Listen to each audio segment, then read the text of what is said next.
directeur général adjoint du CEEC.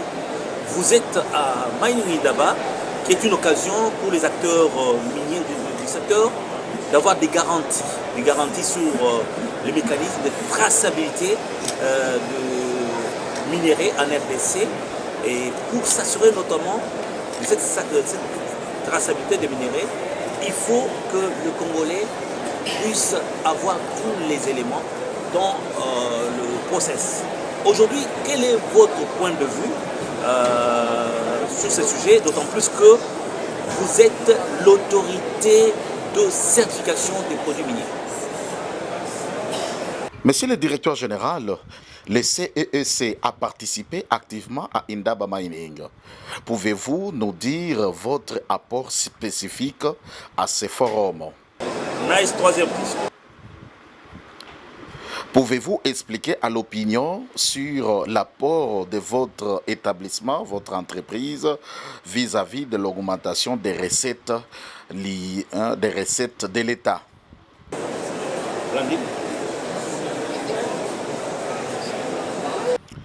Monsieur le directeur général, quelles sont les perspectives de votre entreprise, le CEEC, par rapport à l'année 2025? Quel est le secret de la réussite des innovations réalisées par le CEC ces dernières années? Merci. Alors, septième question, ma question est celle-ci.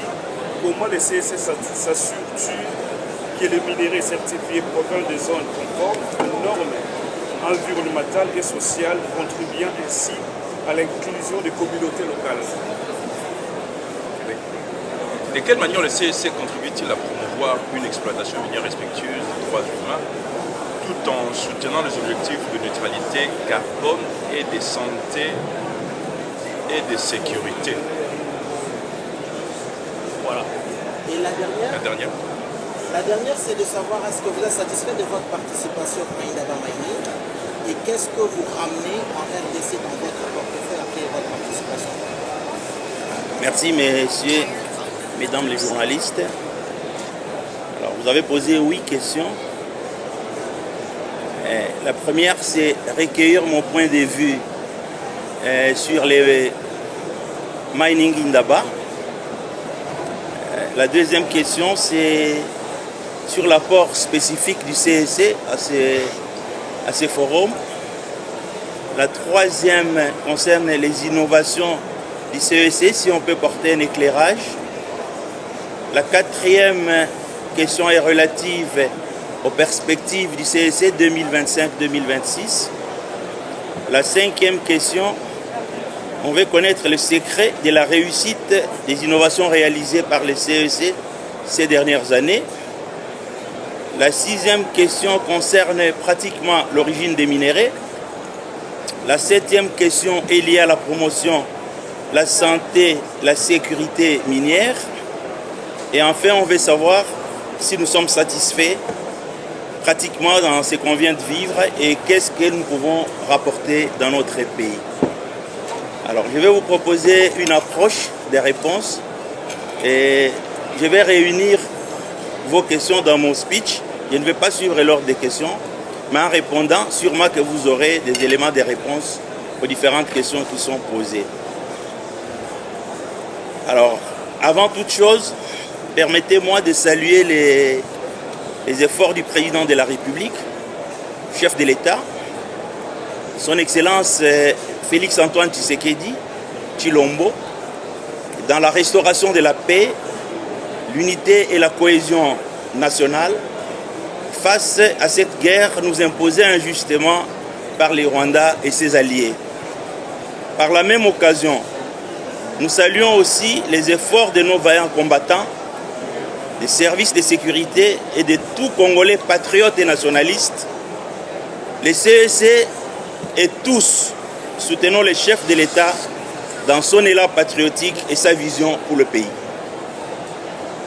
Souffrez que nous puissions remercier son Excellence Kizito Pakapomba, ministre national des Mines de la République démocratique du Congo, pour son impulsion dans les secteurs miniers, l'encadrement et l'accompagnement du CEC dans son fonctionnement.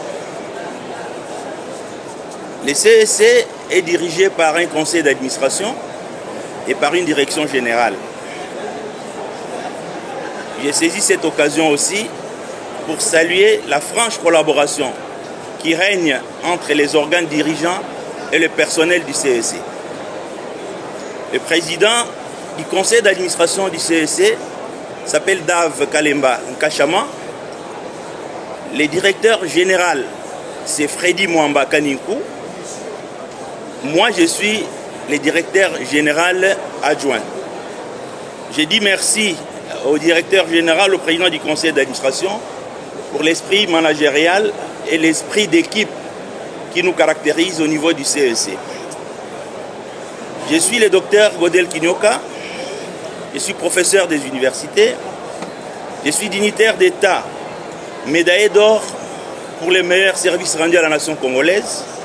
Je suis gouverneur honoraire du Kwilu, Bandundu, et actuellement je suis le directeur général adjoint du Centre d'expertise, d'évaluation et de certification. C'est en cette qualité que je vais vous parler du CEC. Commençons par le mining. Je crois que le thème de cette année, c'était assurer l'exploitation minière africaine aujourd'hui. Nous allons nous inscrire dans ce thème-là, mais en parlant du CEC. D'abord, je crois qu'il est important de savoir qu'il y a une distribution des rôles entre les services étatiques. Nous avons les SAEMAP, nous avons la division des mines, nous avons l'inspection générale des mines et que sais-je encore. Et nous avons le CEC naturellement. Chaque service a des attributions et des missions précises. Et il faut aussi savoir que le CEC encadre et contrôle la commercialisation et l'exportation. Rien que ça, la commercialisation et l'exportation des minéraux des acteurs économiques ci-après. Il y a deux catégories. La première catégorie, c'est ceux qui s'approvisionnent sur les substances minérales produites par des méthodes d'exploitation artisanale. La deuxième catégorie, c'est ceux qui s'approvisionnent par des méthodes d'exploitation industrielle. Il faut noter, il faut indiquer en passant que les services publics ne sont pas assujettis aux exigences de traçabilité. Ça, c'est important.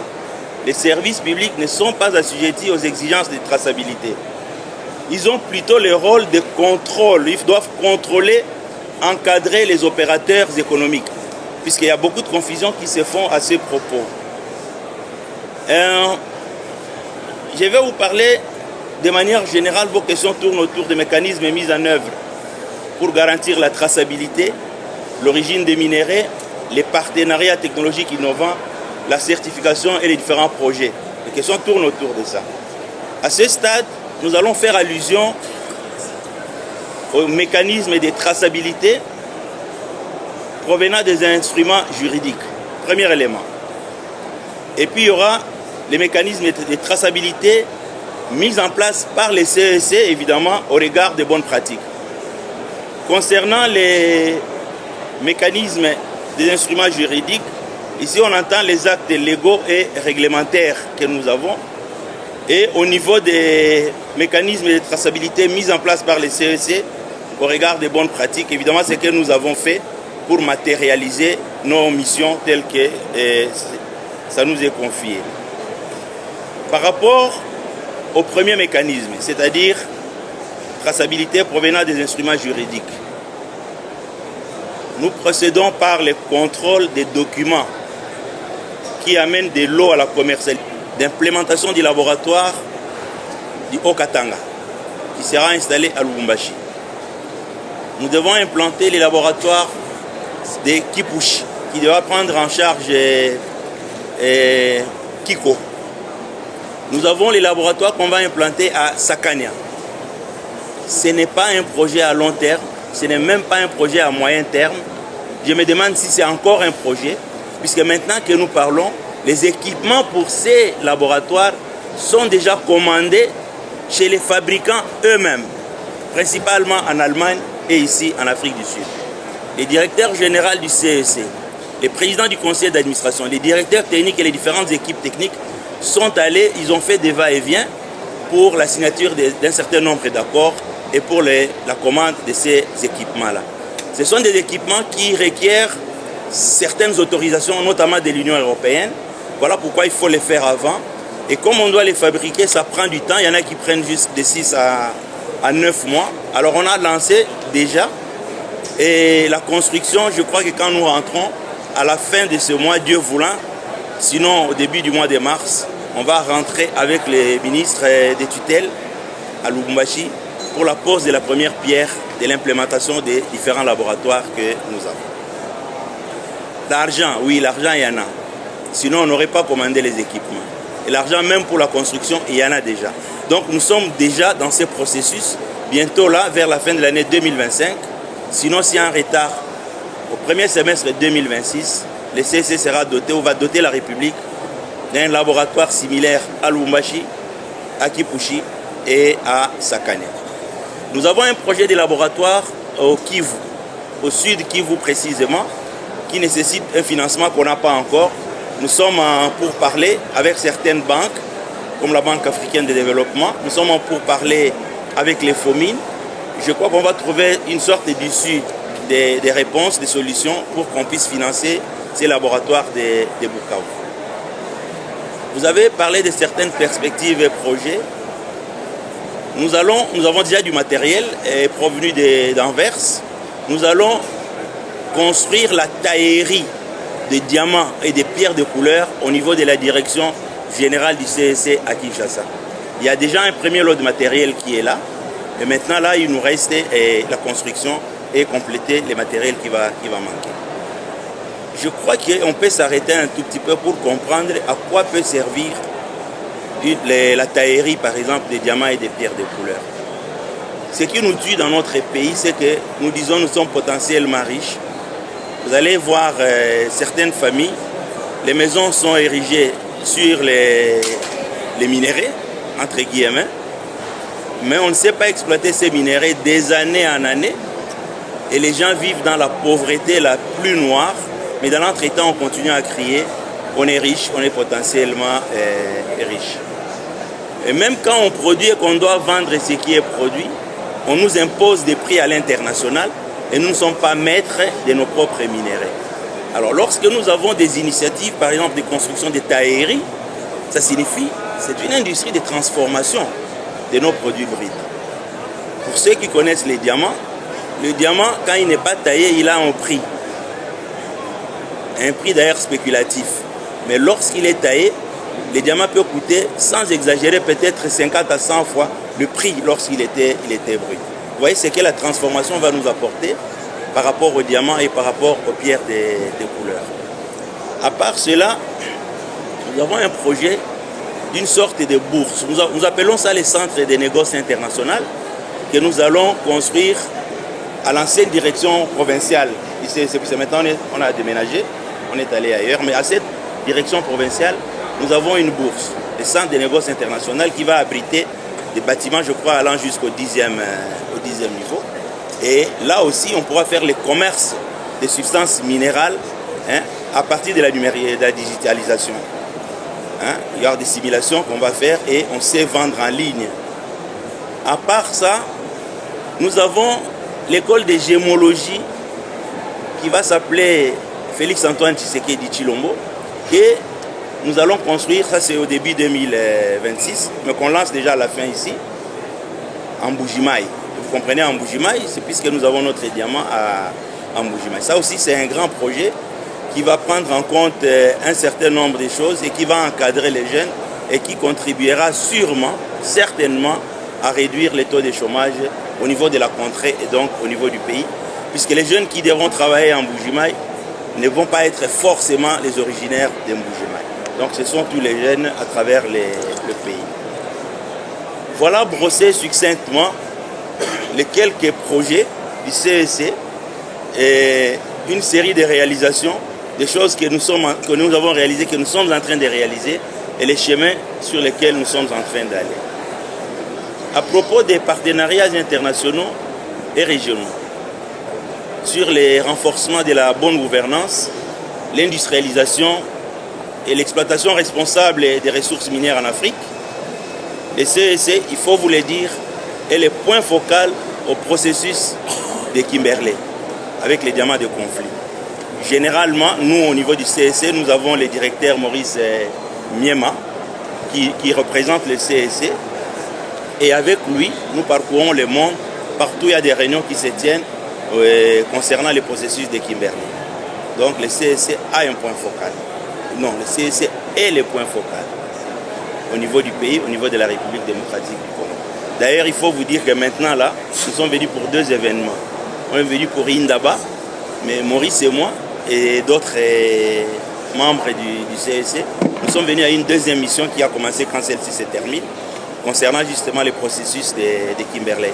C'est pour ça que vous avez vu, vous avez d'ailleurs animé l'émission avec le ministre, vous devez avoir vu la présence du prince des Émirats Arabes Unis. Le prince Ahmed était là, on l'a reçu avec les ministres. Ce n'était pas dans le cadre d'Indaba, c'était dans le cadre du processus de Kimberley.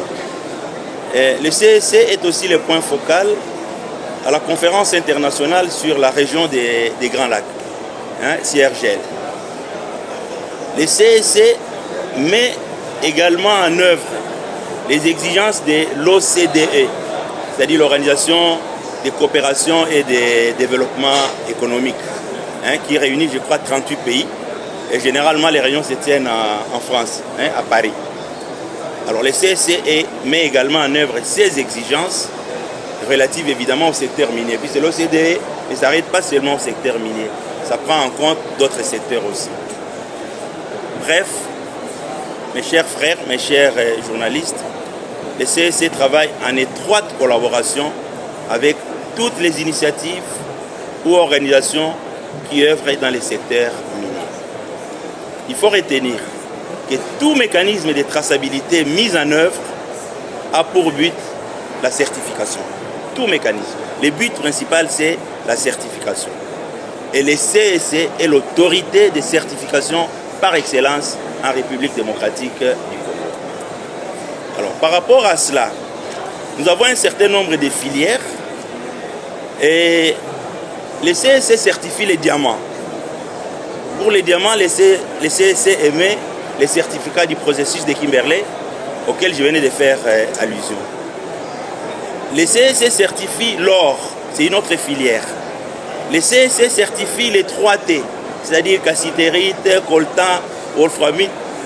Le CSC certifie ça et émet les certificats de la CIRGL.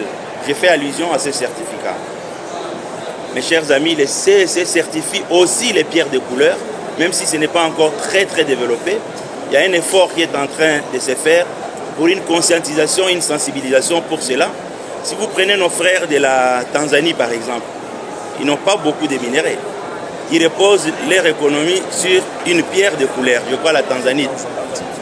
Alors que nous avons une multitude de pierres de couleur qui restent encore inexploitées. Donc on certifie les pierres de couleur et les terres rares, les cuivres naturellement et les cobaltes. Mais pour cela, les certificats qu'on émet, c'est un certificat interne, qui est interne au niveau du CSC. On l'appelle certificat d'origine à l'exportation. Est-ce que j'ai oublié le lithium? Non. Le lithium, pour l'instant, les études sont en cours. Le CSC est en train de mener des études qui sont suffisamment avancées pour prendre en charge le lithium qui, je crois éventuellement, si on suit l'analogie, devra aussi s'inscrire dans les certificats d'origine interne du CSC, comme pour les autres. Voilà, mes chers journalistes, je vous ai essentiellement brossé l'émission du CSC et par rapport à cela, vous pouvez comprendre l'importance même de la participation du CSC à ces mining. Vous avez vu que nous avons amené des échantillons de différentes substances. Lorsqu'on dit que la République démocratique du Congo est un scandale en tout azimut, ce n'est pas faux, c'est vrai, puisqu'il faut retenir que rien qu'en République démocratique du Congo, il y a un minimum de 1100 substances minérales. 1100. Quand on les dit, les gens ont l'impression qu'on est en train de rêver. Non, 1100 substances minérales.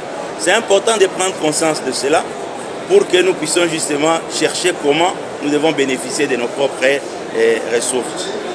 Alors, mais ces substances-là, il fallait quelques échantillons qu'on puisse montrer à ces mining, que les gens voient qu'est-ce que nous exportons chez nous, qu'est-ce que nous avons comme ressources. Comme ça, on vous a amené quelques pierres de couleur, j'ai vu l'or, j'ai vu les différents types de diamants, hein, des cathodes de cuivre, je crois que ce n'est pas des concentrés de quoi. Il y en avait ici, je crois qu'il y en a encore dans les différents présentoirs que nous avons là-bas. Voilà en gros. Alors vous dites, quand nous allons répartir, quel est le sentiment qui nous anime? Je vois que c'est un sentiment de grande responsabilité par rapport à tout ce que je suis en train de dire. Quand on voit déjà ce qui se passe ailleurs, nous voyageons toujours avec vous partout ailleurs. Déjà quand vous arrivez à l'aéroport, vous sentez que vous êtes dans un aéroport international. Quand vous arrivez chez nous, ce n'est pas la même chose. Et cela, ce n'est pas seulement au niveau de l'économie de manière générale, ça va aussi dans notre secteur des mines.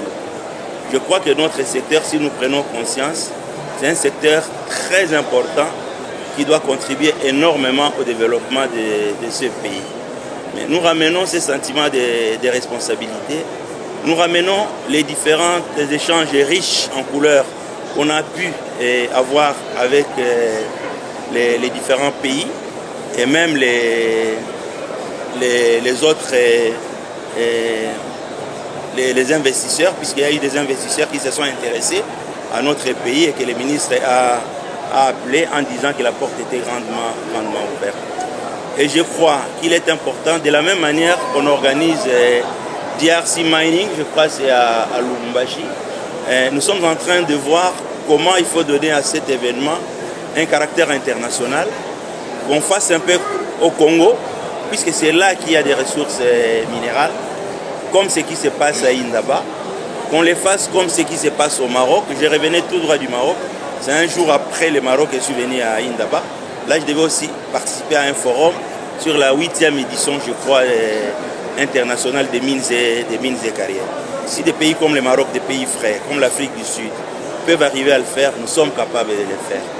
Il y a un certain nombre d'années, pour les gens de ma génération et de ceux qui approchent ma génération, le Congo était compté parmi les plus grands pays d'Afrique. L'Afrique du Sud et le Nigeria venaient après. On a perdu cette place, mais je crois qu'il n'est pas tard pour récupérer.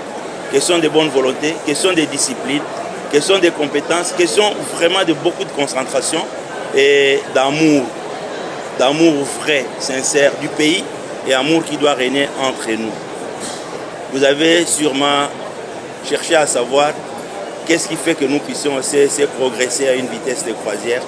Je crois que c'est cet esprit d'équipe, c'est cette compétence-là, c'est cet esprit d'abnégation que nous avons au CEC. C'est le travail, c'est la discipline qui fait que nous puissions arriver à ce que vous avez appelé comme projet. Merci beaucoup. Merci beaucoup.